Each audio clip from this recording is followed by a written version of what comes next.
The telegram that arrived at the dusty ranch outside Truckee, California, in the spring of 1876, contained only 3 words that would change everything. She arrives Tuesday. Benjamin Anders stood on the weathered wooden platform of the depot, his calloused hands gripping the brim of his hat so tightly that the leather band threatened to tear. Around him, the Sierra Nevada mountains rose like ancient sentinels, their peaks still dusted with the remnants of winter snow despite the warming April air. He had not expected to be nervous. He had written the letters, sent the money for passage, made all the arrangements through the matrimonial agency in San Francisco. Yet now, as the train's whistle echoed through the valley, his heart hammered against his ribs like a wild mustang testing a corral fence. The locomotive pulled into the station with a great hiss of steam and the screech of metal on metal. Benjamin watched as passengers began to disembark, wealthy merchants in fine suits, families heading to the mining towns further north, and then he saw her. Susanna Bailey stepped down from the train car with the careful precision of someone who had learned to make every movement count. She was slight, perhaps 23 years old, with dark hair pulled back in a simple bun beneath a bonnet that had seen better days. Her dress, though clean and neatly pressed, showed the telltale signs of multiple mendings. But it was her eyes that caught Benjamin's attention, dark brown and steady, the kind of eyes that had witnessed hardship but refused to be diminished by it. In her arms, she carried a single carpet bag, threadbare at the corners, and clutched to her chest was a book, its leather cover worn smooth by countless handlings. As she scanned the platform, her gaze found his, and something flickered across her face that might have been relief or might have been resignation. Benjamin could not tell which. He approached her, removing his hat entirely now, suddenly aware of the dust on his boots and the way his Sunday shirt, though freshly laundered, could not hide the build of a man who spent his days working cattle and mending fences. "Miss Bailey." His voice came out rougher than he intended. "Mr. Anders." She did not phrase it as a question. Her voice held a soft Virginia accent, refined despite the evident poverty of her circumstances. "I recognized you from your description. Welcome to Truckee." He reached for her bag, and she hesitated only a moment before allowing him to take it. The carpet bag weighed almost nothing. Everything she owned in the world could barely fill a single piece of luggage. "The wagon is just over here. It is about an hour's ride to the ranch." As they walked across the platform, Benjamin noticed the way other passengers looked at her. The women with their curious, sometimes pitying glances, the men with interest that made his jaw tighten. He placed a hand lightly on her back, a gesture of protection and possession both, guiding her toward where his wagon waited. "I hope the journey was not too difficult," he said as he helped her up onto the seat. Her hand in his was small but work-roughened. This was not a woman afraid of labor. "It was long," she replied, settling herself on the wooden bench and placing her book carefully beside her. "But I have endured worse." Benjamin climbed up beside her and took the reins, clicking his tongue to set the horses moving.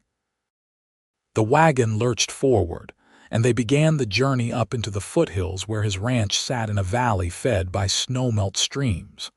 For several minutes, they rode in silence.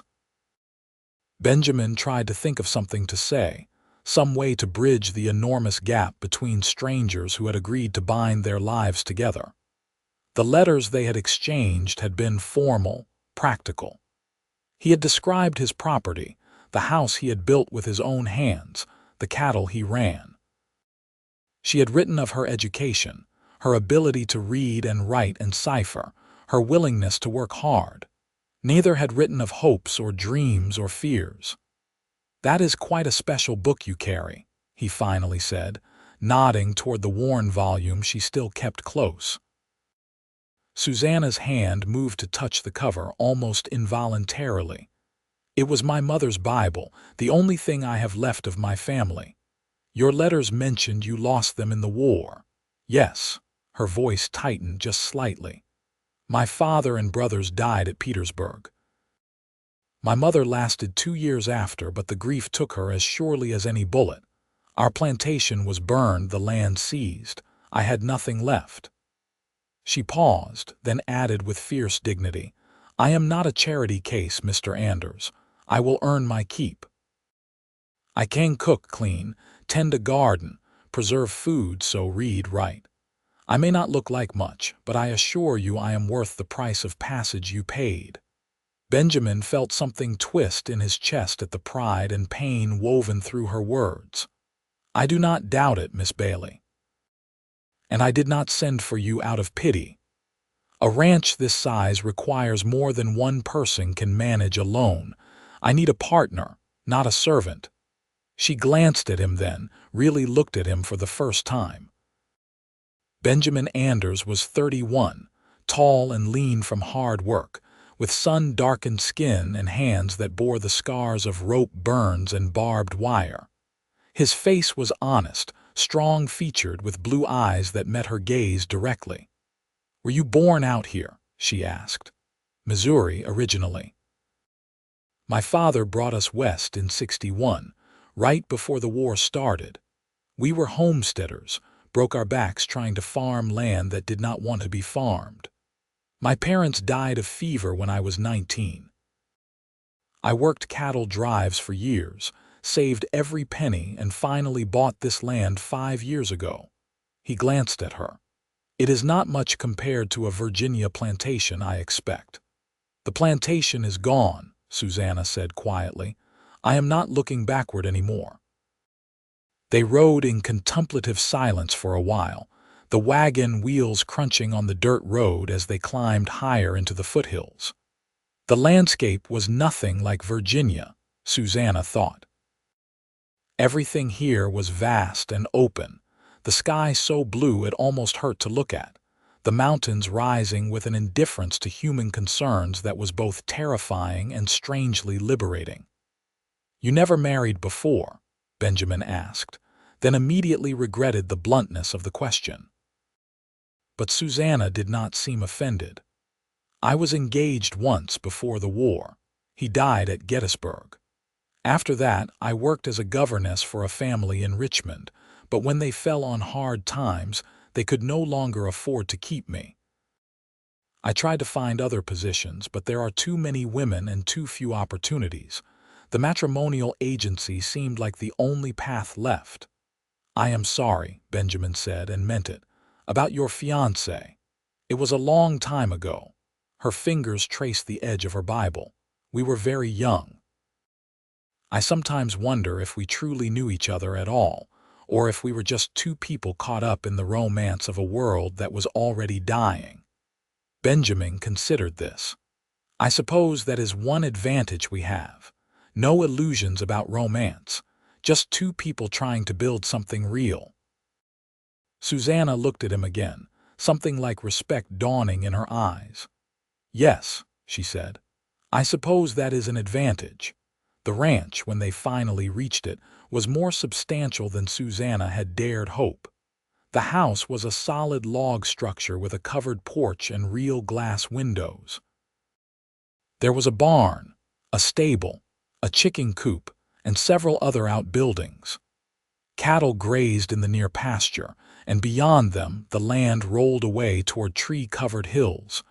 Benjamin helped her down from the wagon, very aware of the way she studied everything with those assessing eyes. It is not fancy, he said, but it is sound. The roof does not leak, the chimney draws well, and the well water is clean. It is more than I expected, Susanna admitted.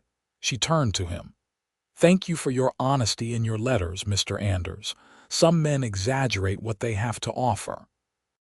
Call me Benjamin, and I figure we will be living as man and wife soon enough, no point in formality. He carried her bag toward the house, then paused. I should tell you, though, I have not presumed anything. There is a separate room you can use until we are properly married. The preacher comes through Truckee twice a month. He will be back next Sunday.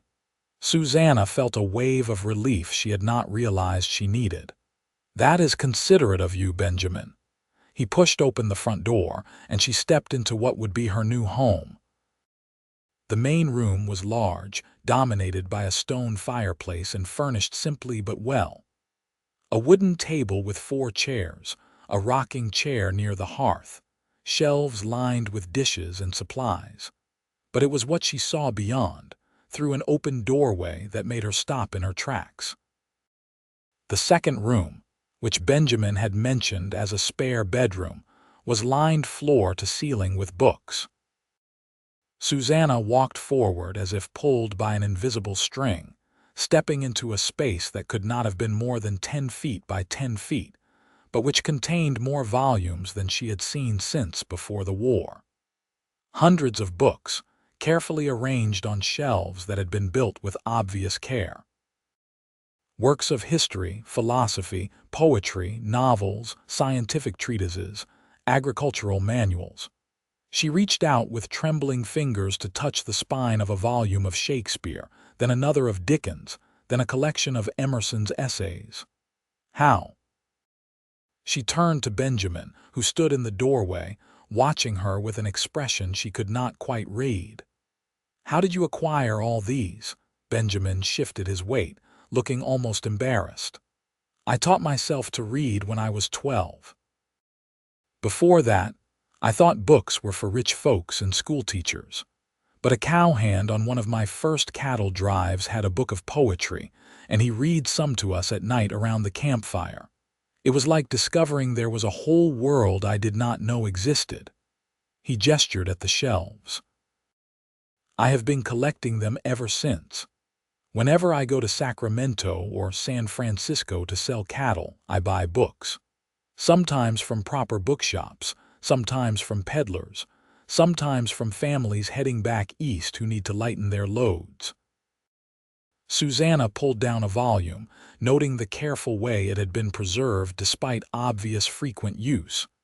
You have read all of these, most of them, some more than once. He rubbed the back of his neck.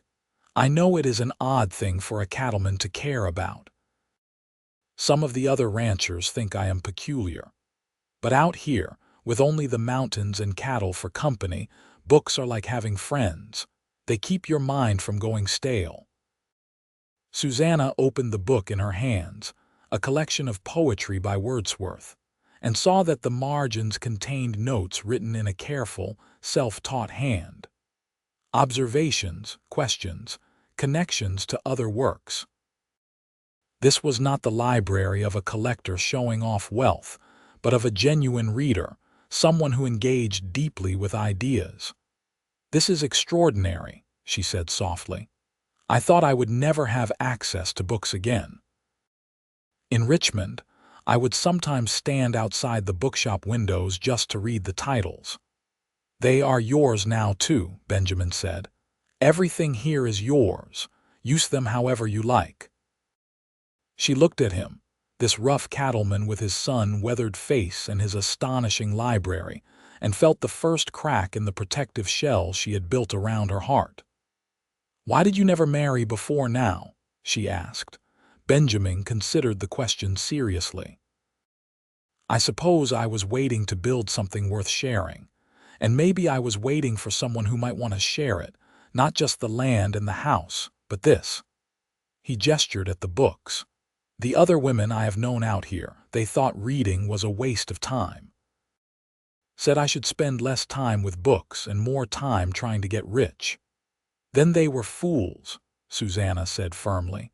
A slow smile spread across Benjamin's face, transforming it entirely. I am starting to think that matrimonial agency earned every cent I paid them. Over the following days, they fell into a careful dance of getting to know one another while maintaining a respectful distance. Benjamin showed Susanna the workings of the ranch, introducing her to the 2 hired hands who helped during the busy seasons, explaining the cycle of calving and branding and driving cattle to market. She proved to be a quick learner, unafraid of hard work despite her refined background. In turn, Susanna took over the management of the house, and Benjamin quickly realized that she had not exaggerated her skills. She could indeed cook, turning his simple pantry stores into meals that were not just edible but genuinely good. She could preserve and put up food, sew and mend, tend the vegetable garden that had been languishing under his sporadic care. But more than that, she brought an order and comfort to the house that it had lacked. In the evenings, after the day's work was done, they would sit together in the main room. Sometimes they read in companionable silence, each absorbed in their own book. Sometimes they read aloud to each other, taking turns with a novel or poetry collection. Sometimes they simply talked, sharing stories of their vastly different childhoods, their experiences of loss and survival, their thoughts on everything from philosophy to the best way to start tomato seedlings. Benjamin found himself looking forward to these evenings more than anything else. There was something profoundly intimate about sitting with someone who understood the pleasure of a well-turned phrase, who could debate the merits of different poets, who challenged his interpretations, and made him think more deeply. Susanna was unlike anyone he had ever known, a combination of genteel refinement and steely strength, capable of discussing Aristotle one moment and mucking out the chicken coop the next without complaint. For her part, Susanna discovered that the practical arrangement she had agreed to was becoming something far more complex. Benjamin was kind, thoughtful, and intelligent in ways she had not anticipated. He treated her as an equal, asking her opinion on ranch matters, respecting her judgment, sharing his own uncertainties and concerns. When he taught her to ride the gentle mare he kept for trips to town, his hands were careful and respectful as he helped her mount. When she burned her hand on the stove, he tended it with a gentleness that made her throat tight. Sunday arrived with brilliant sunshine, and a warmth that promised summer was not far off. Benjamin hitched the wagon early, and they made the journey into Truckee together. The town was busier than Susanna had seen it the day she arrived, with people coming in from the surrounding ranches and mining camps for the church service. The church itself was a simple white painted building with a steeple that pointed toward the endless blue sky. Reverend Morris was a circuit preacher who served several towns in the area, a middle-aged man with kind eyes and a booming voice that could project to the back of any congregation. After the service, Benjamin approached him. "Reverend, this is Susanna Bailey. We would like you to marry us." Reverend Morris smiled warmly. "It would be my pleasure. Shall we say next Sunday after the service? That will give time for the banns to be read and for you to make any preparations." They agreed, and as they walked back to the wagon, Susanna felt the reality of what she was about to do settle over her. In 1 week, she would be married to a man she had known for less than 2 weeks. It was what she had agreed to, what she had traveled across the country for, and yet the enormousness of it suddenly seemed overwhelming. Benjamin must have sensed her tension because he helped her into the wagon without comment, then paused before climbing up himself. "Are you having second thoughts?" he asked quietly. "Because if you are, I will understand. I can help you get established in town or pay your passage wherever you want to go. You are not trapped here, Susanna." She looked down at him, this man who had shown her nothing but decency and respect, who shared her love of books and ideas, who had already given her more consideration than any man in her previous life. "No," she said firmly, "I am not having second thoughts. I am simply realizing that this is real, that my life is truly beginning again." "Is that a frightening thought?" "Yes," she admitted, "but it is also a hopeful one." He nodded, seeming to understand, and climbed up beside her. As they drove back toward the ranch, Susanna found herself studying his profile, the strong line of his jaw, the way his hands held the reins with confident ease.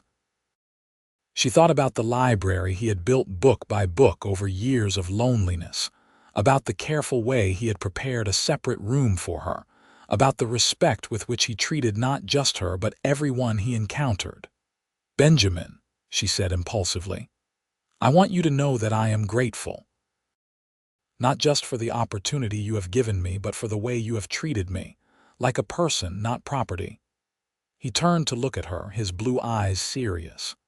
"You are a person, Susanna, an extraordinary one. I am the one who should be grateful." The week that followed was busy with preparations. Susanna worked on altering a dress she had brought with her, one of her better garments, to make it suitable for a wedding. Benjamin rode into town to make arrangements for a small celebration after the ceremony, ordering supplies for a proper wedding supper. The hired hands, Tom and Charlie, two weathered cowboys who had worked for Benjamin for 3 years, were pleased about the marriage. "About time the boss got himself a woman," Tom said cheerfully to Susanna when Benjamin was out of earshot. "He has been alone up here too long. A man needs more than cattle and books for company." "He seems to have managed well enough," Susanna replied, kneading bread dough on the kitchen table. "Managed, sure," Charlie agreed. "But there is a difference between managing and living. You are good for him, madam. He has been smiling more this past week than in all the time we have known him." Their words stayed with Susanna. She thought about the difference between managing and living, about how much of the past years she had simply been surviving, moving from one day to the next without hope or joy. Here in this wild place, so different from everything she had known, she was beginning to feel something thaw inside her, like the snow melting from the mountain peaks.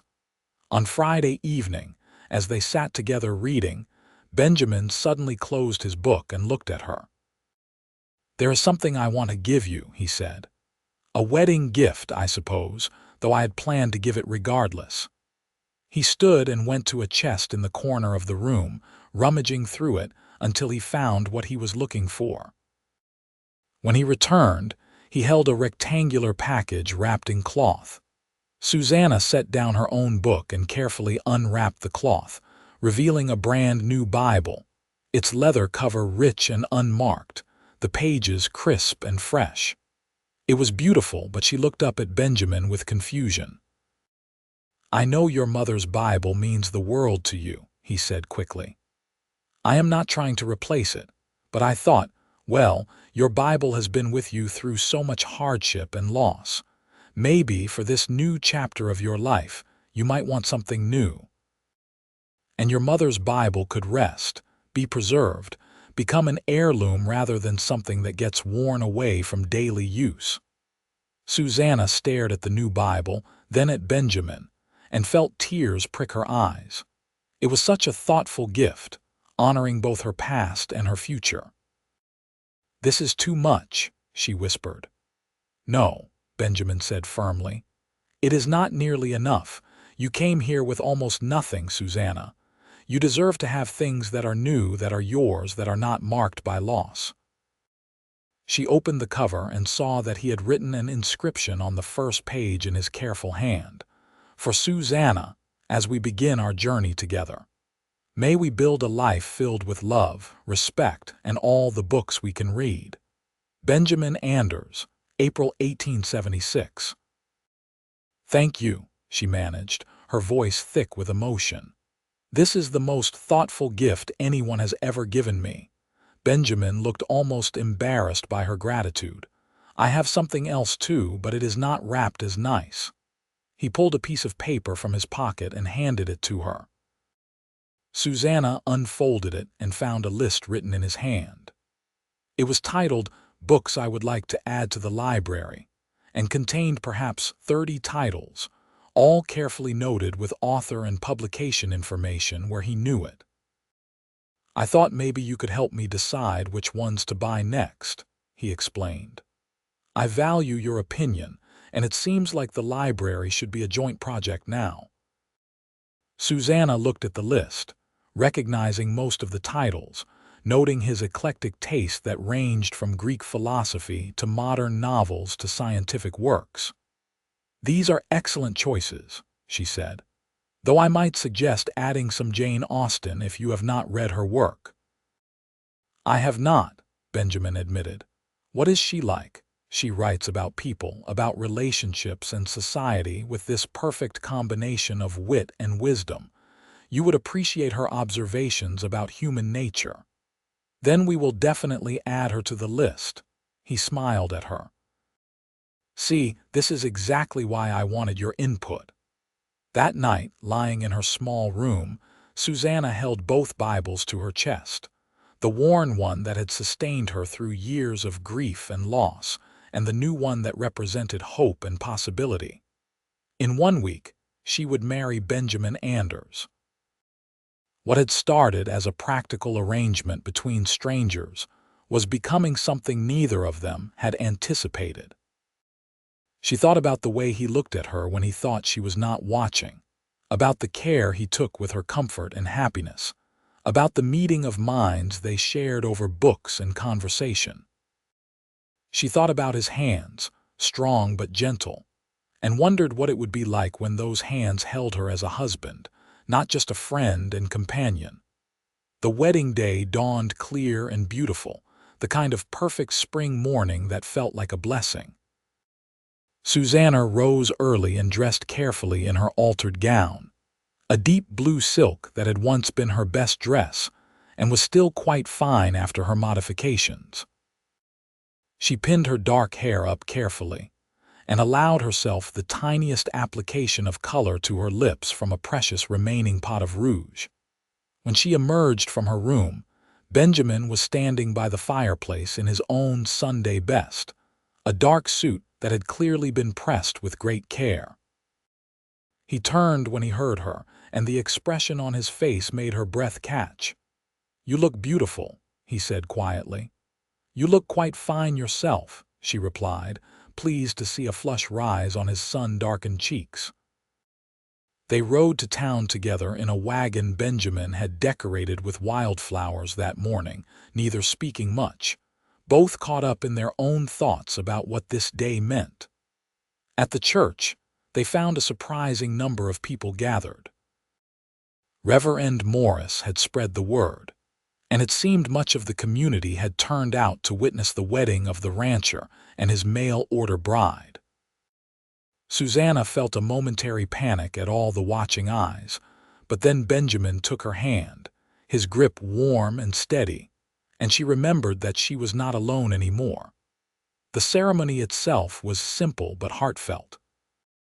Reverend Morris spoke about partnership and respect, about building a life together through all the challenges the frontier could present, about the importance of choosing each day to honor the commitment they were making.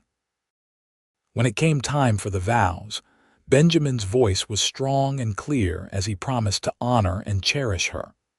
Susanna's voice was softer but equally firm as she made her own promises. When Reverend Morris pronounced them husband and wife, Benjamin leaned in to kiss her, a gentle, respectful kiss that nonetheless sent warmth flooding through her entire body. The congregation erupted in applause and cheers, and Susanna found herself smiling more broadly than she had in years. The celebration after was held at the town's small social hall. The community had come together to provide food and drink, and there was even a fiddler who played lively tunes. Susanna met what felt like dozens of people, ranchers and their wives, shopkeepers, even some of the miners from the camps in the hills. Everyone was welcoming, clearly fond of Benjamin and pleased to see him married at last. "He is a good man," one rancher's wife told Susanna warmly. "A bit odd with all those books, but solid as they come. You chose well." "I think perhaps he chose well too," Susanna replied, surprising herself with the conviction in her voice. As the afternoon wore on, they danced together, Benjamin proving to be surprisingly graceful despite his claims that he had little practice. Holding her in his arms for the first time, he looked down at her with something in his eyes that made her heart race. "Are you happy?" he asked. "I am," she realized. "Genuinely happy. I did not think I would feel this way again." "Neither did I," he admitted. "I thought this would be a practical arrangement. I thought I would gain a competent partner. I did not expect to gain someone who makes every part of life better just by being in it." They left the celebration as the sun was beginning to set, riding back to the ranch in golden light. Everything looked different to Susanna now, more vivid somehow, as if a veil had been lifted. This was her home now, truly and completely. Benjamin was her husband. Whatever came next, they would face it together.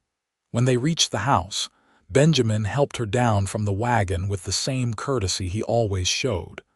But there was a new awareness between them now, a recognition that everything had changed. They were not two people maintaining careful distance anymore.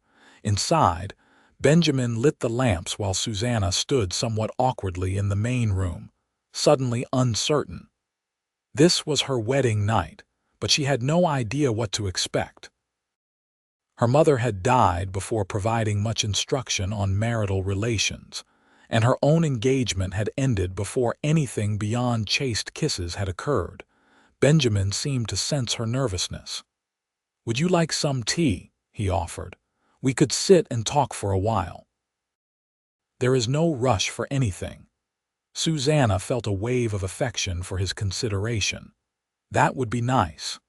He put the kettle on, and they settled into their familiar spots, though the air between them felt charged with new potential. Benjamin cleared his throat several times before finally speaking. "I want you to know that I have no expectations for tonight," he said carefully. "We may be married in law and in the eyes of the church, but I know we are still getting to know each other. I do not want you to feel obligated to anything you are not ready for." Susanna studied him in the lamplight, this man who had given her safety and respect and a library beyond her dreams. "What if I want to be ready?" she asked softly. Benjamin's eyes darkened. "Then I would be honored beyond words. But Susanna, I need you to understand something.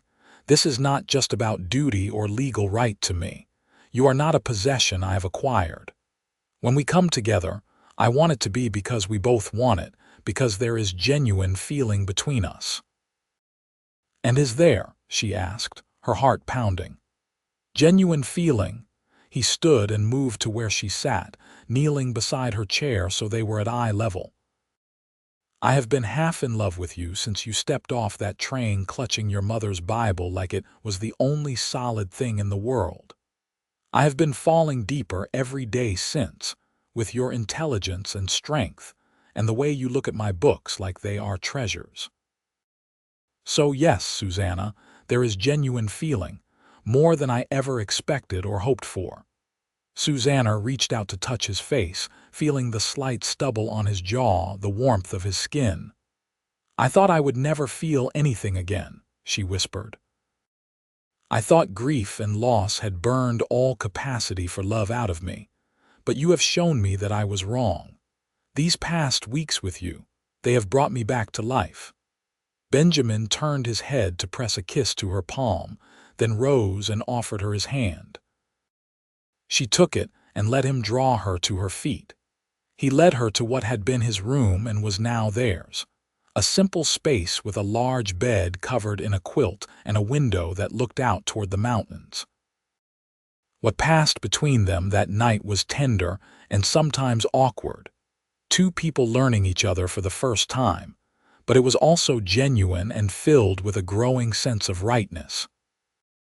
Benjamin was patient and gentle, taking time to ensure her comfort, showing her that physical intimacy could be an expression of care and respect, not just duty or possession. Afterward, lying together in the darkness with her head on his chest and his arms around her, Susanna felt something inside her heal that she had not even realized was still wounded. She was no longer alone. She was no longer just surviving. She was building a life with someone who valued her mind as much as her labor, who shared her deepest interests, who treated her like a partner in all things. "I love you," she said into the darkness, saying it aloud for the first time. She felt Benjamin's arms tighten around her. "I love you too," he replied. "More than I have words to express, though I promise to keep trying to find them." She smiled against his chest. "We have a whole library to help with that." His laugh rumbled through his body into hers. "That we do." The months that followed were among the happiest of Susanna's life. She threw herself into making the ranch truly theirs, planting an extensive garden, improving the efficiency of the household, even helping with some of the ranch work when extra hands were needed. Benjamin had been right that the ranch required a partner, and she proved herself to be exactly that. But it was the evenings she treasured most, when the work was done, and they could retreat into the world of books and ideas they shared. Benjamin ordered the Jane Austen novels she had recommended, and they read Pride and Prejudice aloud to each other over the course of several weeks, laughing at Mr. Collins and debating whether Elizabeth Bennet had been too quick to judge Mr. Darcy. She was not too quick, Susanna argued. He was insufferably proud. But she also formed her opinion based on partial information, Benjamin countered. She let Wickham's charm blind her to his true nature. "True," Susanna conceded. "I suppose we are all susceptible to making judgments based on first impressions." She looked at him meaningfully. "Though sometimes first impressions turn out to be accurate. I thought you were a good man when we met, and I was right." Benjamin reached over to take her hand. "I thought you were remarkable, and I have been proven right every single day since." In June, they made a trip to Sacramento, a journey that took several days but was worth it for the chance to visit proper bookshops and make additions to their library. Benjamin insisted that Susanna choose as many books as she wanted, and they spent a glorious afternoon browsing through shops, discussing options, disagreeing on the merits of various works with the ease of two people who knew such disagreements were part of the pleasure. They returned with 2 crates of books and a new mattress for their bed, Benjamin having noticed that Susanna sometimes woke with a stiff back. That night, as they organized the new volumes onto the shelves, deciding where each should go and which they would read first, Susanna paused to watch her husband carefully placing a book in its designated spot. "What is it?" he asked, noticing her gaze. "I was just thinking about how strange life is," she said. "A year ago I was destitute in Richmond with no prospects and no hope. I answered an advertisement out of desperation, expected at best a tolerable arrangement with a stranger, and instead I found this. You, us. A partnership I never dreamed possible." Benjamin set down the book he was holding and crossed to her, pulling her into his arms. "I know exactly what you mean. I thought I would spend my life alone out here, with only books for real companionship. I never imagined I could find someone who would share both my practical life and my intellectual one. You are a miracle, Susanna." She leaned into him, breathing in the scent of him, leather and sunshine and something uniquely Benjamin. "We are both miracles then." 2 lonely people who found each other across half a continent. That summer was long and golden, filled with hard work but also with moments of perfect contentment. Susanna discovered that she loved the ranch life more than she had anticipated. There was something deeply satisfying about seeing direct results from your labor, whether it was a thriving vegetable garden, a well-maintained household, or healthy cattle in the pasture. It was so different from the ornamental life she had been trained for in Virginia, where women were meant to be decorative rather than useful. She also grew to love the landscape itself, the vast openness of it, the way the mountains changed color throughout the day, the brilliant stars that filled the night sky. In Virginia, she had felt hemmed in by history and expectations, by the weight of a dying way of life. Here, everything felt possible. In August, she realized she was pregnant.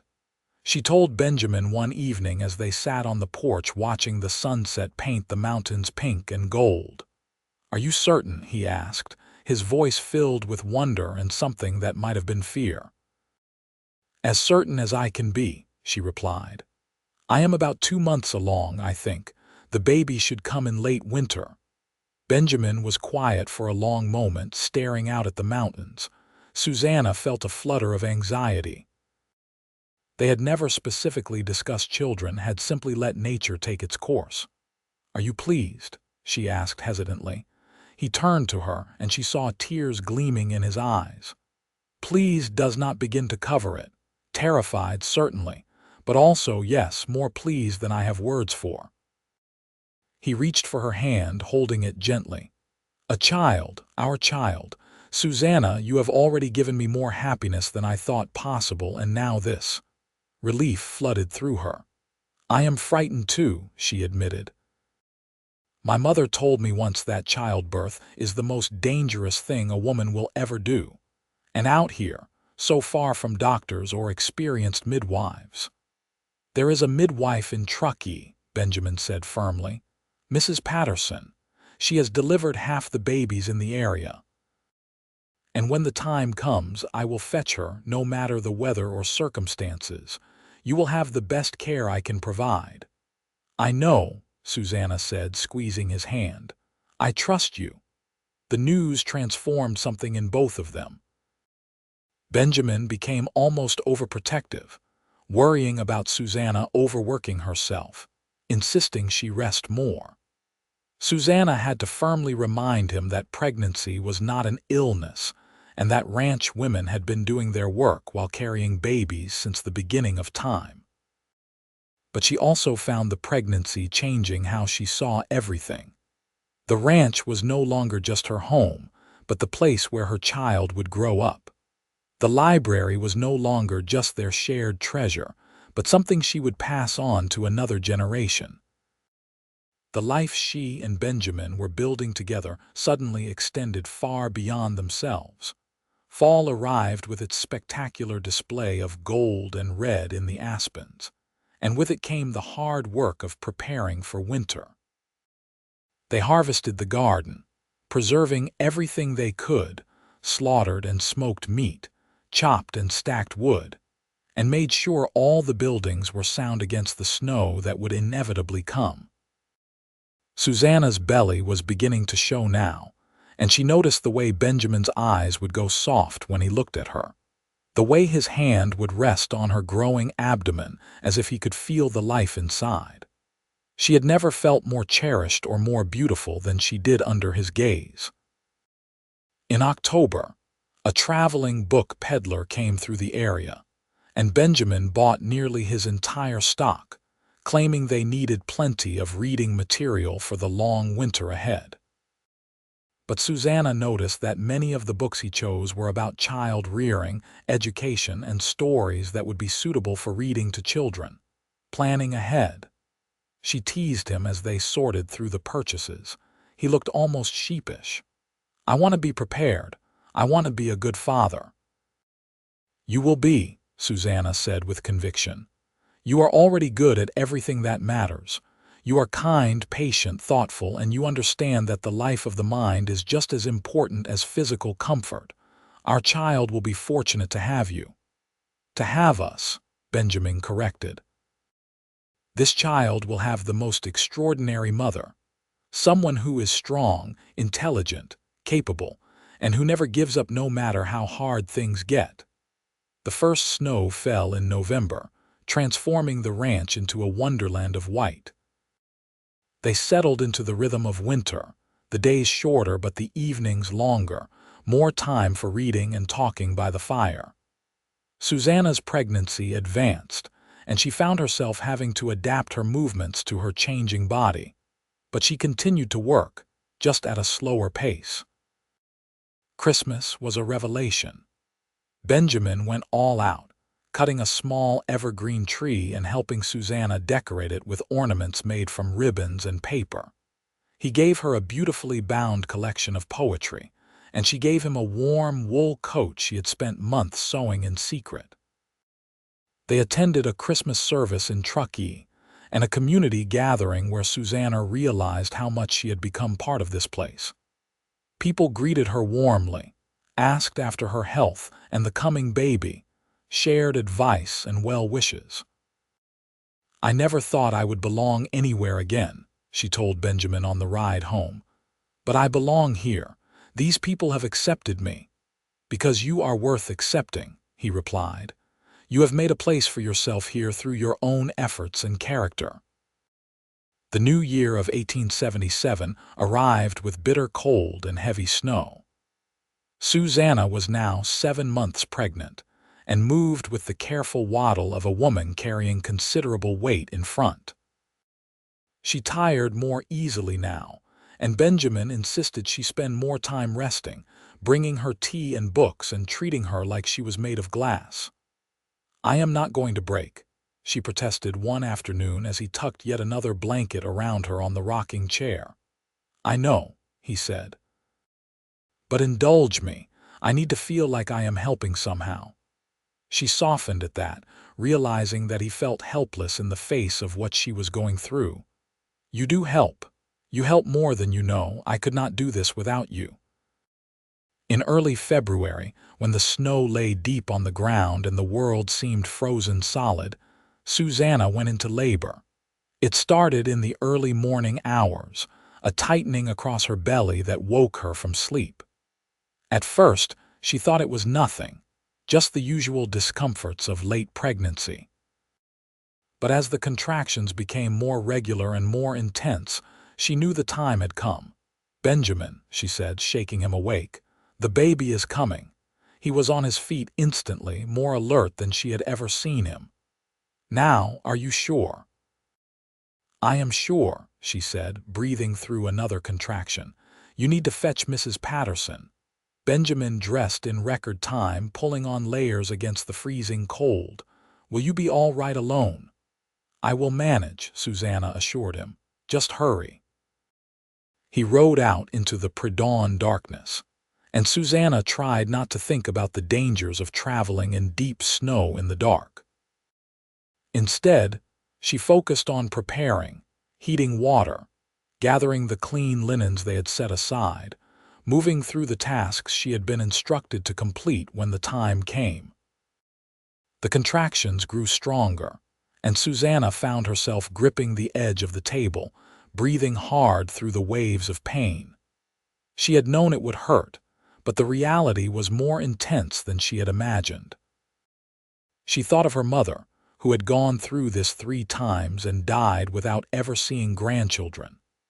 She thought of all the women throughout history who had faced this trial, and she found strength in the continuity of it. Benjamin returned as the sun was rising, Mrs. Patterson with him on her sturdy mule. The midwife was a no-nonsense woman in her 50s who had been delivering babies on the frontier for 20 years. She assessed Susanna with a practiced eye and nodded approvingly. "You are doing just fine, dear. First babies take their time usually. Let us get you comfortable, and we will see this through together." What followed was the longest day of Susanna's life. The labor was hard and painful, waves of contractions that seemed endless. Benjamin stayed close despite Mrs. Patterson's suggestion that he might prefer to wait elsewhere. He held Susanna's hand, wiped her brow, murmured encouragements, and looked almost as anguished as she felt. "I am sorry," he kept saying. "I am so sorry you have to go through this." "Not your fault," she managed between contractions. "Well, partially your fault." She managed a weak laugh, and his answering smile was strained but genuine. Finally, as the sun was setting and the room was lit by lamplight, Mrs. Patterson announced that it was time to push. Susanna bore down with all her remaining strength, focusing on Mrs. Patterson's instructions and Benjamin's steady presence beside her. She pushed until she thought she had no strength left, and then pushed more. And then, after what felt like an eternity but was only about 20 minutes, there was a new sound in the room. The thin, indignant wail of a newborn baby. "It is a boy," Mrs. Patterson announced, quickly cleaning the baby and placing him on Susanna's chest. "A healthy, strong boy." Susanna looked down at her son, this tiny person she and Benjamin had created, and felt tears streaming down her face. He was perfect, with a cap of dark hair and eyes that seemed to be trying to focus on her face. His little fists waved in the air as he cried, protesting his sudden arrival in the world. Benjamin was crying too, openly, as he looked at his wife and son. "He is beautiful," he whispered. "You are amazing. I love you so much." "We did it," Susanna said, exhausted but triumphant. "We have a son." Mrs. Patterson helped Susanna deliver the afterbirth and got her cleaned up and comfortable while Benjamin held his son for the first time, looking terrified and awed in equal measure. The baby had stopped crying and was staring up at his father with the unfocused gaze of the very new. "Hello, little one," Benjamin murmured. "Welcome to the world. I promise to do everything I can to make it a good one for you." Mrs. Patterson stayed for 3 days, teaching Susanna how to nurse the baby, checking on both mother and child, and making sure there were no complications. She pronounced them both healthy before she left, with instructions to send for her if there were any concerns. Alone with their son, Susanna and Benjamin spent hours just watching him, marveling at his tiny fingers and toes, the expressions that flitted across his face, the miracle of his existence. They debated names endlessly before finally settling on William, after Benjamin's father, with the middle name James after Susanna's. "William James Anders," Benjamin said, testing it out. "It sounds good, strong." "Billy for short," Susanna added, smiling down at the baby sleeping in her arms.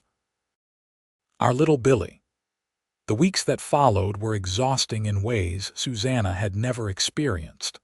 The baby needed to nurse constantly, rarely slept for more than a few hours at a time, and seemed to save his most prolonged crying spells for the middle of the night. Susanna was sore, tired, and sometimes overwhelmed by the weight of responsibility for this tiny life. But Benjamin was there through all of it, walking the floor with Billy when Susanna needed to sleep, changing soiled cloths without complaint, bringing her food and water and whatever else she needed. He read aloud to her while she nursed, keeping her company during the long hours of early motherhood. "You are a natural at this," she told him one night as he successfully soothed Billy when she had been on the verge of tears from frustration. "I am just doing what needs to be done," he replied. "Same as you. We are partners in this, remember?" As spring arrived and the snow began to melt, Susanna gradually recovered her strength. Billy grew and began to show a personality, smiling at them, cooing in response to their voices, clearly recognizing his parents. Watching Benjamin with their son, seeing the gentleness and patience he showed, made Susanna fall in love with her husband all over again. One evening in April, exactly a year after she had first arrived in Truckee, they sat on the porch together, Billy sleeping peacefully in a cradle Benjamin had made. The mountains were turning green with new growth, and the air was filled with the promise of renewal. "A year ago today, I stepped off a train carrying nothing but a carpetbag and my mother's Bible," Susanna said quietly. "I was terrified and trying very hard not to show it. I thought I was coming to a practical arrangement, a way to survive. And instead," Benjamin prompted, taking her hand. "Instead I found a home, a true partner, love beyond anything I ever imagined, and now a family." She gestured to where Billy slept. "You gave me so much more than I ever hoped for, Benjamin. You gave me a library and your heart, but most importantly, you gave me a life worth living." "You gave me the same," he replied, his voice rough with emotion. "I was existing, not living, going through the motions. You brought light and warmth and meaning to everything. You are the best thing that ever happened to me, Susanna Anders." She leaned her head on his shoulder, and they sat in comfortable silence, watching the sun set over the mountains they both loved. Inside the house, shelves full of books awaited them, a lifetime of stories and ideas to explore together. In the cradle, their son slept, the first of what they hoped would be several children. The ranch spread out around them, productive and well-maintained, a testament to their joint efforts. The summer of 1877 brought good weather and good fortune. The cattle thrived, and when Benjamin drove them to market in Sacramento that fall, he got excellent prices.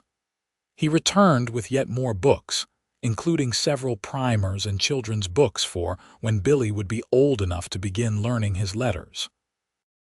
"He is only 6 months old," Susanna laughed, looking at the stack of children's books. "I know, but I want to be prepared," Benjamin said, not at all embarrassed. "Besides, we can start reading to him now. It is never too early to develop a love of books."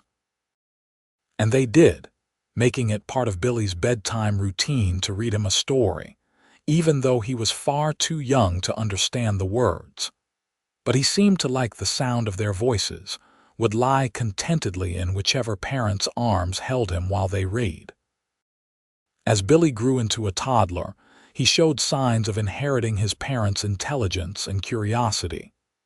He was into everything, exploring every corner of the ranch, asking endless questions in his limited vocabulary. Benjamin made him a small bookshelf in what had been Susanna's first room and was now Billy's, and they began to build a library for him. In the spring of 1879, Susanna discovered she was pregnant again. This time she knew what to expect, though that did not make the pregnancy easier while also chasing after an energetic 2-year-old. Benjamin hired a young woman from town to come help several days a week, giving Susanna time to rest. Their second child, a daughter they named Clara Mee, arrived in November during an early blizzard.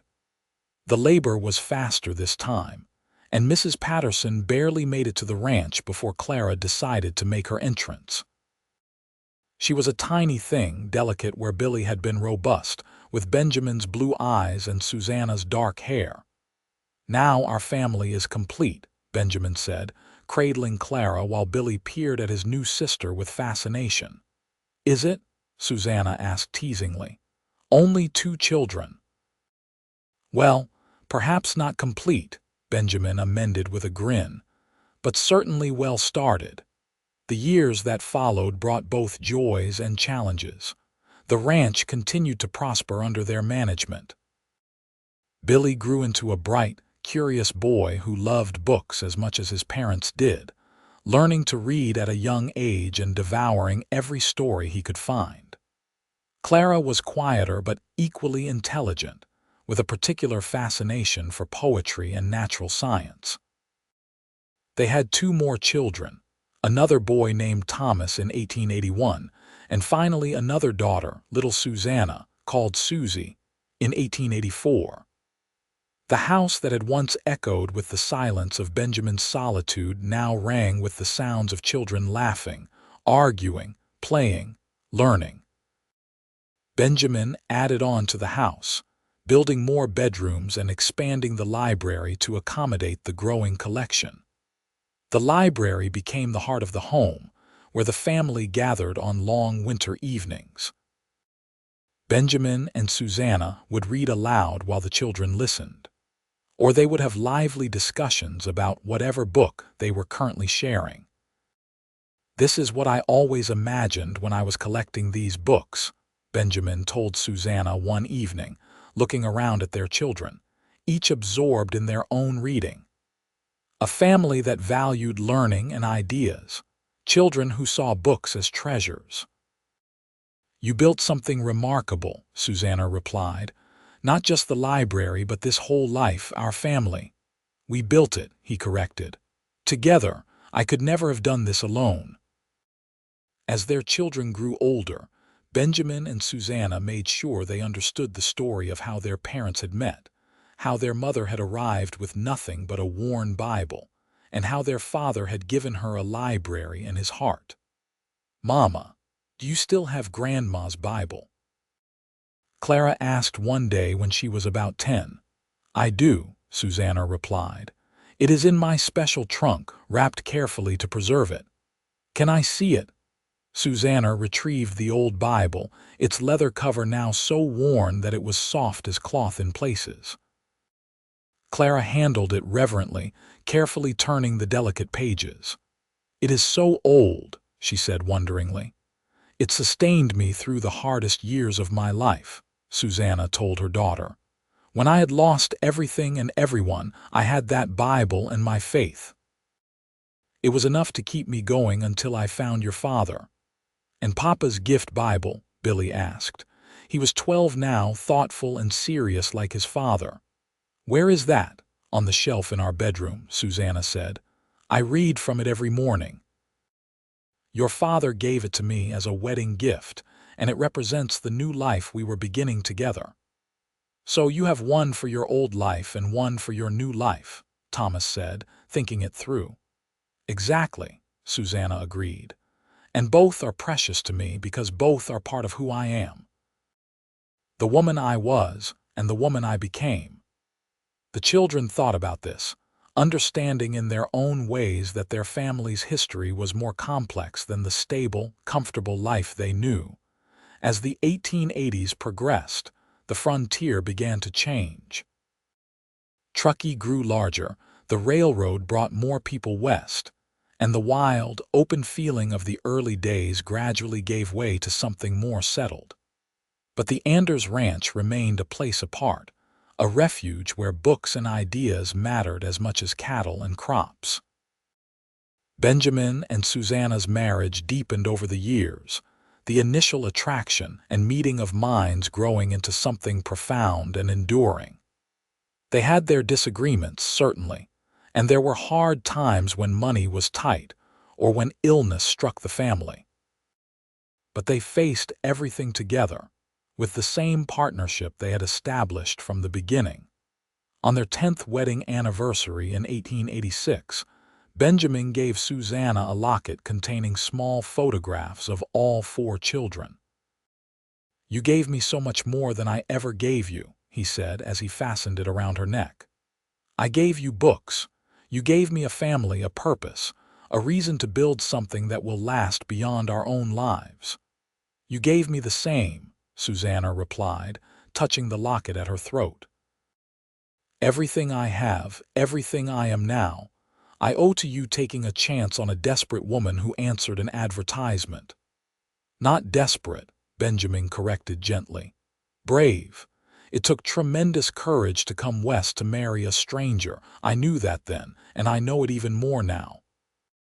They stood together on the porch, the same porch where they had spent so many evenings over the years, and looked out at the land they had built their life on. In the house behind them, they could hear the children arguing good-naturedly about something, probably a book. "You ever regret it?" Benjamin asked. "Leaving Virginia, giving up the world you knew?" "Never," Susanna said firmly. "That world was dying and I was dying with it. You gave me life, Benjamin. Real life, not just existence. I would make the same choice 1,000 times over." "So would I," he said, pulling her close. "You are the best decision I ever made." As the years passed into the 1890s, the Anders children grew into young adults.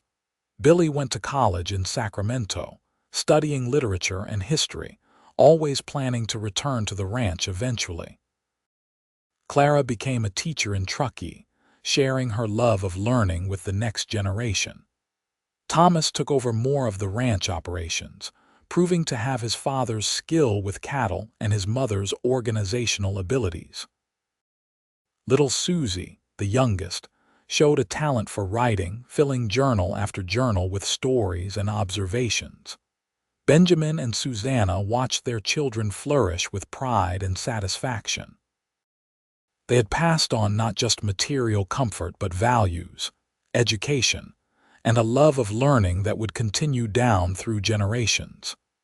In 1896, on a warm summer evening, the whole family gathered at the ranch for Billy's wedding.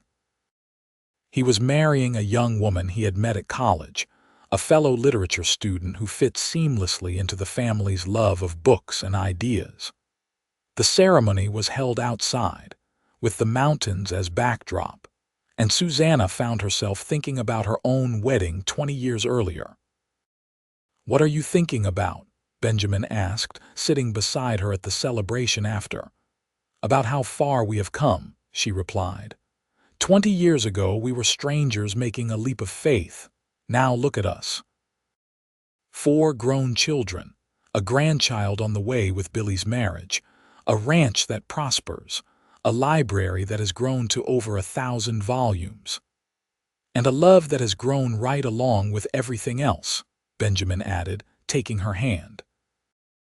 They were both in their 50s now, with silver threading through their hair and lines on their faces, but when they looked at each other, they still saw the people they had been at the beginning. "I found a quote recently," Susanna said, "that made me think of us." It was from George Eliot. "What greater thing is there for 2 human souls than to feel that they are joined for life, to strengthen each other in all labor, to rest on each other in all sorrow, to minister to each other in all pain, to be one with each other in silent, unspeakable memories at the moment of the last parting." Benjamin was quiet for a moment, then squeezed her hand. "That is us, is it not? Joined for life, strengthening each other." "It is," Susanna agreed. "You have been my strength for 20 years, Benjamin, and you have been mine." They sat together, watching their son and his new bride dance, surrounded by family and friends, and felt the deep satisfaction of a life well lived. The worn Bible that had been Susanna's only possession was now a treasured family heirloom. The library Benjamin had built as a lonely bachelor had become the foundation for a family's intellectual life. And the hesitant love that had grown between a desperate mail-order bride and an isolated rancher had blossomed into something enduring and profound. As the celebration continued around them, Benjamin leaned over and kissed his wife, a gentle kiss filled with 20 years of shared history and the promise of years still to come. "I love you," he said simply. "More today than yesterday, more tomorrow than today." "And I love you," Susanna replied. "My partner, my best friend, the father of my children, and the keeper of my heart." The sun set over the mountains, painting the sky in shades of pink and gold, as it had so many times over the years they had been together. And Benjamin and Susanna Anders sat hand in hand, surrounded by the life they had built together from almost nothing, grateful for the chance meeting that had brought a mail-order bride with only a worn Bible to a cowboy who gave her a library and his heart. Years continued to pass with the steady rhythm of a life well established. The new century arrived in 1900, and with it came even more changes to the West. Automobiles began to appear on the streets of Sacramento, though they were still rare curiosities. Telegraph lines connected even remote areas, and the world was becoming smaller, more connected. Through it all, the Anders Ranch remained a constant, a place where traditional values and intellectual pursuits coexisted harmoniously. The library continued to grow, now spanning 2 full rooms, with additions from Benjamin and Susanna's own purchases, as well as books brought home by their children. Clara married a doctor from Truckee in 1898, and they built a house in town, though she visited the ranch frequently with her own children. Thomas married a rancher's daughter from a neighboring property, expanding the Anders holdings and ensuring the ranch would continue into the next generation. Susie, the youngest, went away to a women's college in the East, the first in the family to travel so far, but she returned with her degree and a determination to write novels set in the West. By 1905, Benjamin and Susanna had 7 grandchildren, with more on the way. The house was often full of multiple generations, children playing in the same rooms where their parents had grown up, reading from the same books, hearing the same stories of how their grandmother had arrived with nothing and their grandfather had shared everything. "Tell us again about the train, Grandma," one of Clara's daughters asked one winter evening. The whole family was gathered for Christmas, and Susanna found herself surrounded by children eager for stories. "Well," Susanna began, settling into her rocking chair with a grandchild on each side. "It was April of 1876, and I was 23 years old. I had taken a train all the way from Virginia, which took days and days. I was scared but trying very hard not to show it. Everything I owned in the world fit in one small carpet bag, except for this." She held up the worn Bible, which was now kept in a special box to preserve it. The children leaned forward to look at it with awe. "And when I got off the train, there was your grandfather, looking just as nervous as I felt, though I did not know that then. He took my bag, which must have shocked him because it weighed almost nothing, and we rode out to the ranch. And then he showed you the library." Billy's oldest son exclaimed. He had heard this story many times but never tired of it. "And then he showed me the library," Susanna confirmed, smiling at the memory. "Room after room of books, more than I had ever hoped to see again.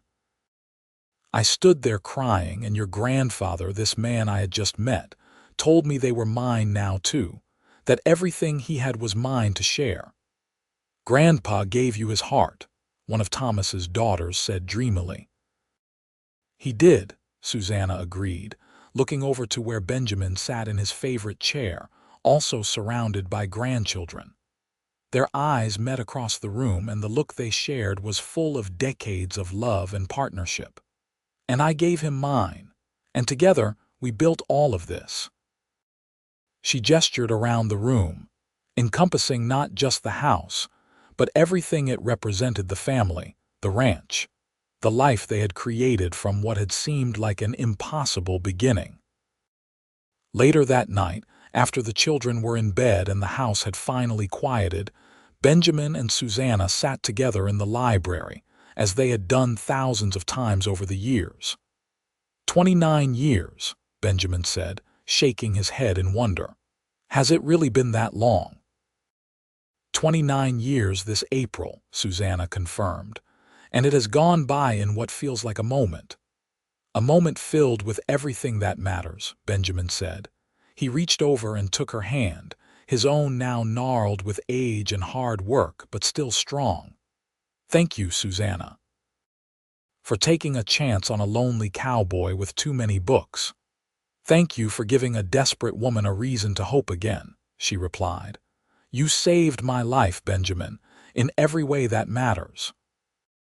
They sat in comfortable silence for a while, simply enjoying each other's presence the way only people who have been together for decades can. Finally, Benjamin stirred and pulled a package from beside his chair. "I have something for you," he said. "An early anniversary present." Susanna unwrapped the package carefully and found a leather-bound journal, beautiful and pristine. "What is this for?" "I want you to write our story," Benjamin said. "Not just for us, but for all the generations that come after. I want them to know how their family began, what it took to build this life, what it means to find partnership and love even in the most unlikely circumstances." Susanna ran her hand over the smooth leather. "You want me to write our love story?" "I want you to write our life story," Benjamin corrected. "Which is a love story, but it is also so much more than that. It is about courage and resilience and building something meaningful. It is about two people from completely different worlds finding common ground." It is about what really matters in life. Then I will write it, Susanna promised. I will write it all down so that long after we are gone, our great-great-grandchildren will know where they came from and what it cost to build this life. And she did. Over the next several years, Susanna filled that journal and several more like it with the story of her life, from her childhood in Virginia through the war and loss, to the desperate decision to become a mail-order bride, to her arrival in Truckee and meeting Benjamin, to the decades of life they had built together. She wrote honestly about the hard times and the good, about the challenges and the joys, about the growth of their love from cautious partnership to deep and abiding devotion. Benjamin read each entry as she completed it, sometimes adding his own notes and memories in the margins. It became another project they shared, another way of intertwining their lives and experiences.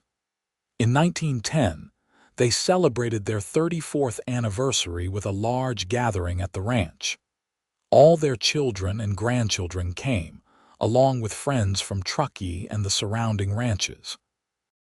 It was a celebration not just of their marriage, but of everything it had produced: a thriving family, a successful ranch, a legacy of learning and love.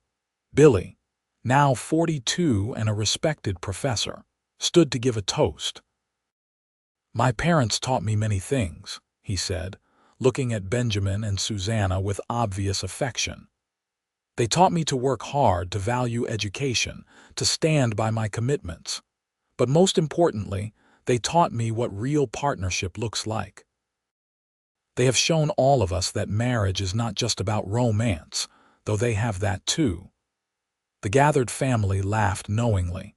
"It is about respect, shared values, working together toward common goals, and choosing each day to honor your commitment to each other.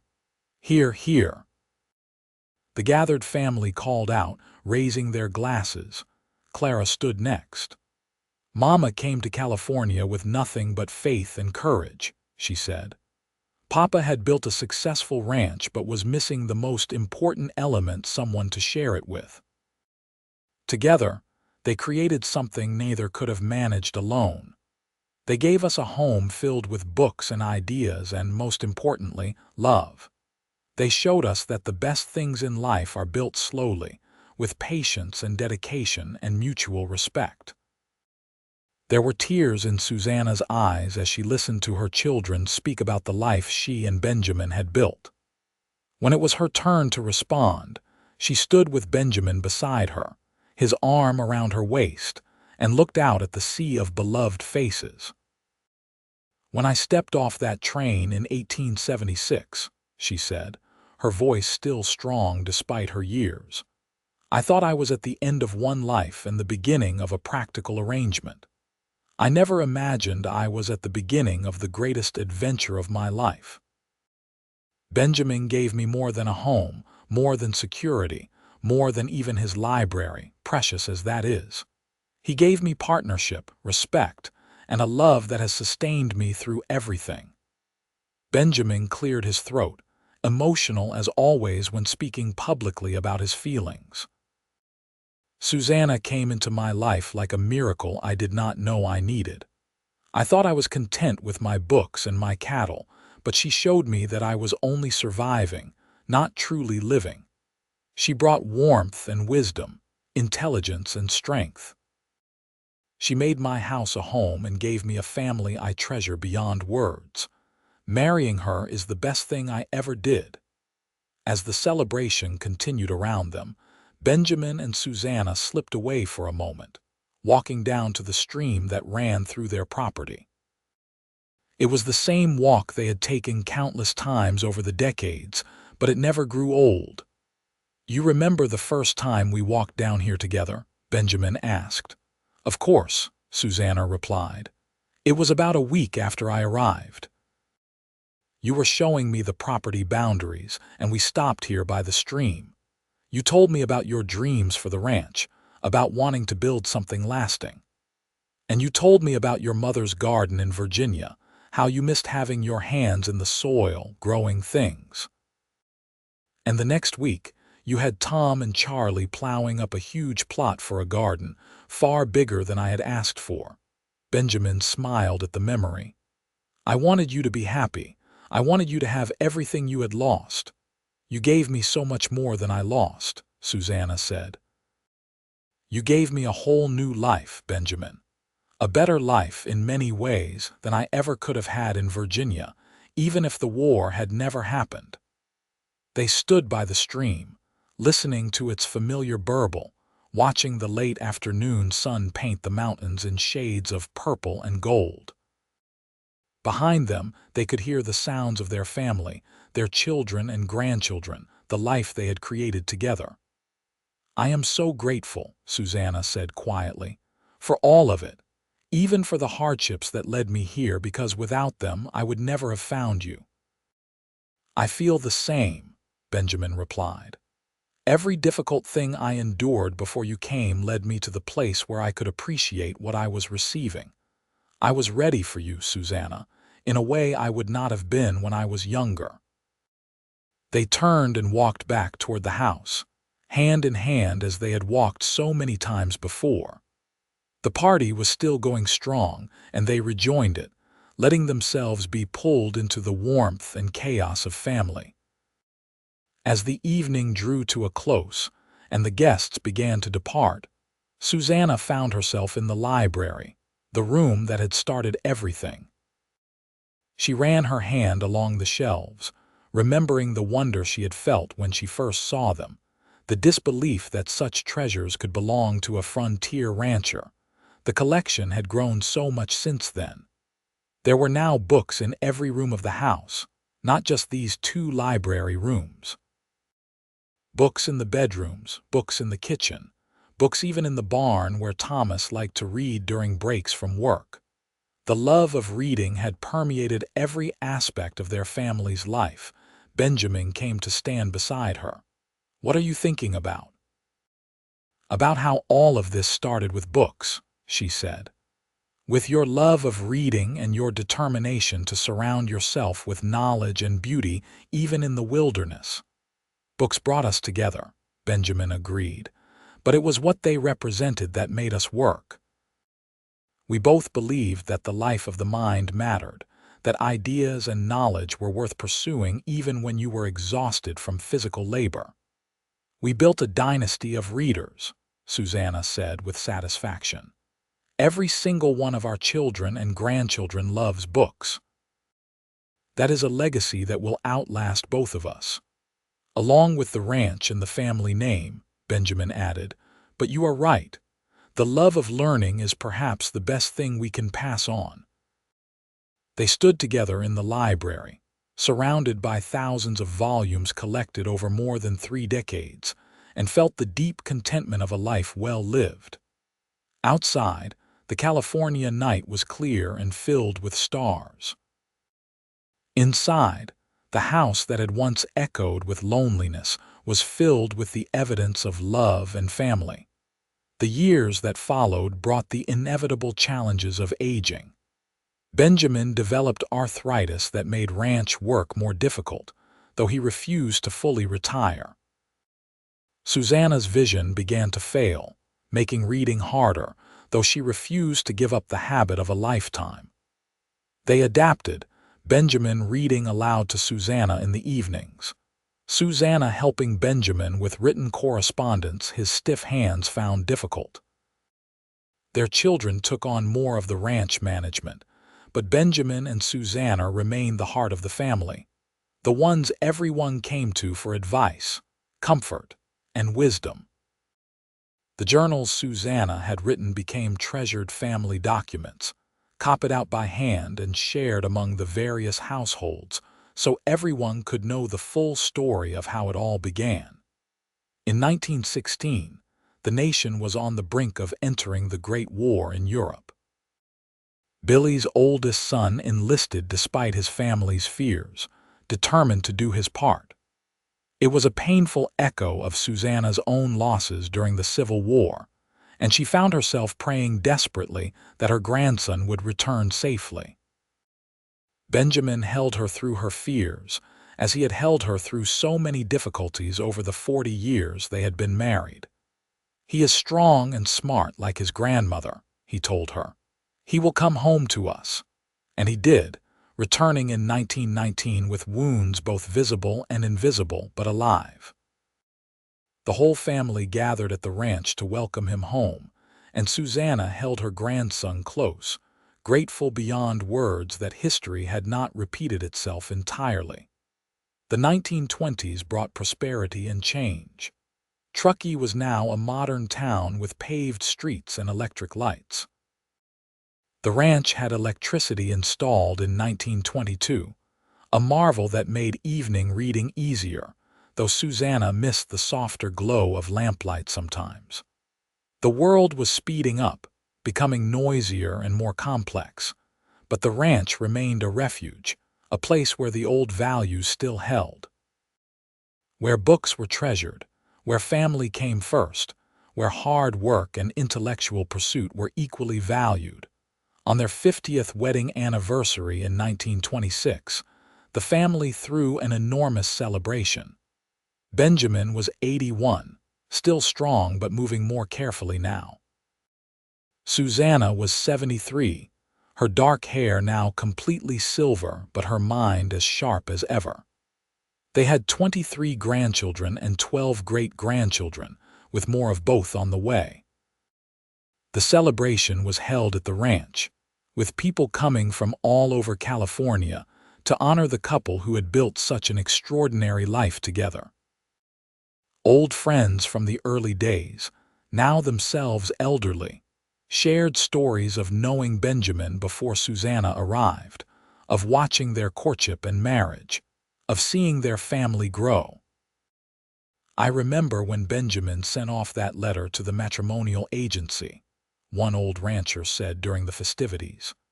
"We all thought he was crazy, ordering a bride like you would order a piece of furniture from a catalog. But then we met Susanna and we understood. He had not ordered a bride. He had found a partner." When it came time for Benjamin and Susanna to speak, they stood together before the assembled crowd, a lifetime of love evident in every glance, every touch. "50 years ago," Benjamin began, his voice still strong despite his age, "I was a lonely man with a ranch and a library and no one to share either with. I took a chance on a matrimonial advertisement, hoping for a competent housekeeper and perhaps a friend. What I got was so much more. Susanna has been my partner in every sense of the word. She has shared my work, my dreams, my life. She has given me children and grandchildren and great-grandchildren who fill this house with joy. She has made every single day of the past 50 years better simply by being in it." He paused, emotion making his voice rough. "I gave her my library and my heart. She gave me everything that matters."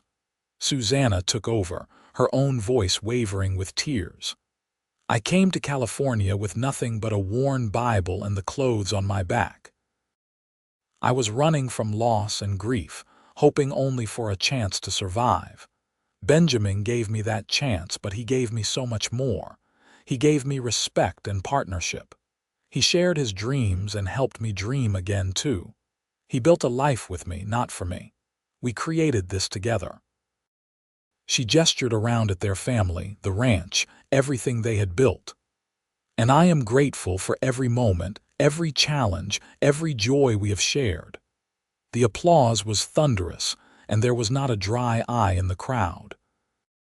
Their children and grandchildren came forward to embrace them, to thank them for the foundation they had laid, for the example they had set. That night, alone in their bedroom after the guests had departed and the household had quieted, Benjamin and Susanna lay together in the bed they had shared for 50 years. "Can you believe it has been half a century?" Susanna asked, her head on Benjamin's shoulder in the position she had occupied countless nights. "It feels like both a lifetime and no time at all," Benjamin replied. "I can still remember with perfect clarity the day you stepped off that train. You were trying so hard to look brave despite being terrified." "I was terrified," Susanna admitted. "Everything I knew was gone and I was stepping into complete unknown. But then I saw you and something in me settled. I did not know then that I was looking at my future, my partner, the great love of my life. But some part of me must have recognized you." "I recognized you too," Benjamin said, "though I did not understand it at the time. I looked at you and I thought, she is stronger than she looks. And I was right. You have been the strongest person I have ever known." "We have been strong together," Susanna corrected. "That is the secret, I think. Separately we managed, together we thrived." They lay in comfortable silence, listening to the familiar sounds of the house settling, the distant call of an owl, the whisper of wind through the trees outside their window. Everything was familiar, everything was home. "No regrets?" Benjamin asked softly. "Not a single one," Susanna replied firmly. "You—" "Only that I did not find you sooner," Benjamin said. "Think of all the years we could have had." "We have had enough years to build an entire world," Susanna replied. "That is more than most people ever get." The days that followed their golden anniversary were peaceful. Benjamin and Susanna had reached an age where each day was precious, each moment with family treasured. They spent their time raiding, reminiscing, enjoying their grandchildren and great-grandchildren, and simply being together. Susanna's journals had by now filled dozens of volumes, chronicling not just their early story but 50 years of life together. She continued to write, though more slowly now, wanting to capture everything before memory failed. "I want them to know it all," she told Clara one afternoon. "Not just the romantic beginning, but the real life we built. The hard work and the disagreements and the compromises, as well as the love and joy and satisfaction. I want them to understand that a good marriage is not about perfection. It is about commitment and partnership and choosing each day to honor your vows." "They know that, Mama," Clara assured her. "They see it in how you and Papa are with each other. You have shown all of us what a real partnership looks like." In the winter of 1927, Benjamin caught pneumonia. At his age, it was a serious illness, and for several frightening weeks, the family thought they might lose him. But Benjamin was tough, strengthened by decades of outdoor work and healthy living, and he gradually recovered, though he was weaker than before. "You scared me," Susanna told him when he was finally out of danger. "I am not ready to lose you yet." "I am not ready to be lost," Benjamin replied with a weak smile. "We still have too much to read together." And they did continue reading together, though now Benjamin tired more easily. In the spring, when the weather warmed, they would sit on the porch together, Susanna reading aloud from whatever book they had chosen, Benjamin listening with his eyes closed, occasionally offering comments or observations.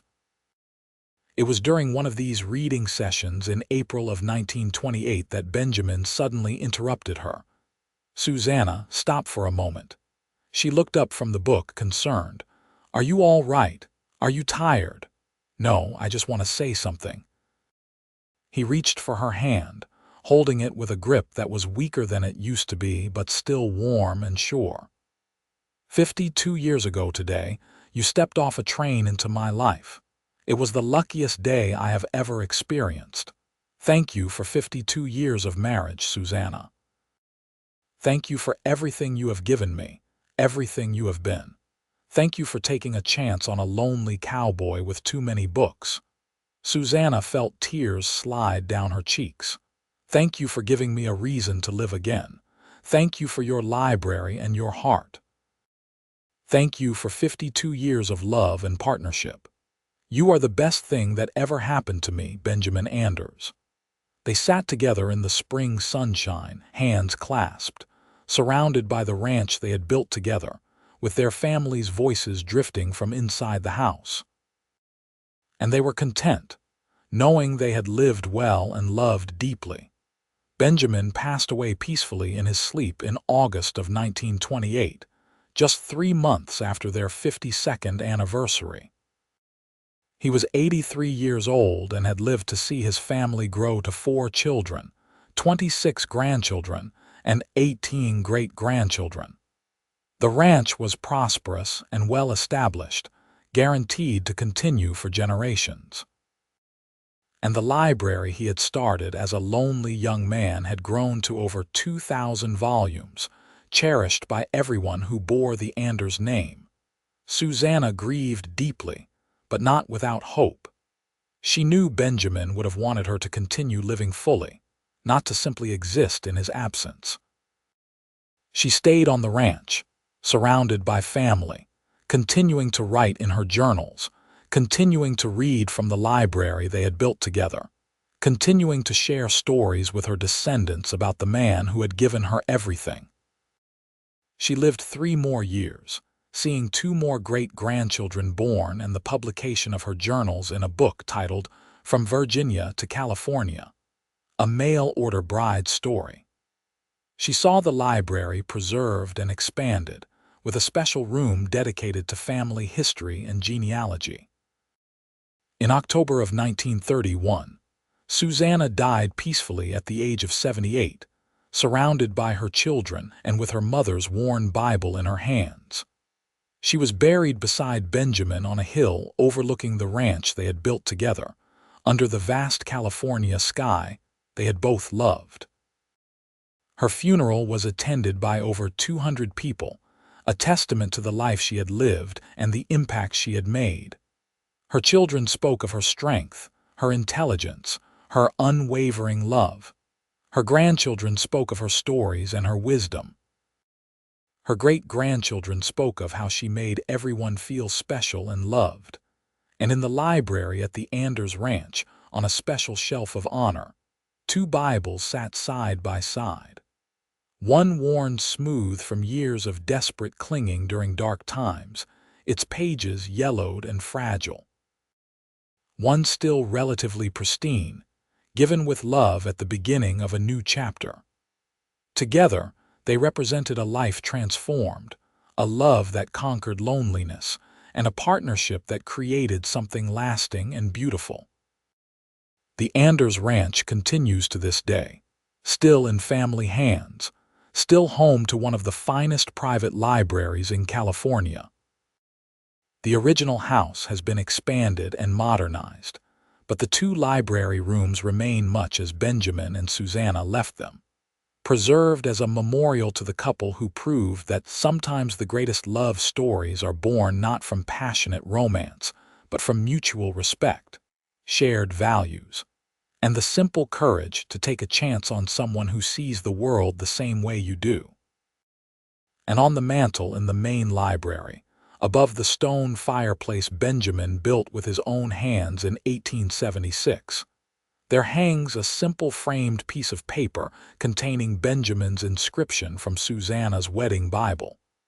For Susanna, as we begin our journey together, may we build a life filled with love, respect, and all the books we can read. They did exactly that, and in doing so, they built something that lasted far beyond their own lives, a legacy of love and learning that continues to inspire their descendants more than a century later. The mail-order bride who brought only a worn Bible found a cowboy who gave her a library and his heart, and together they created a love story for the ages.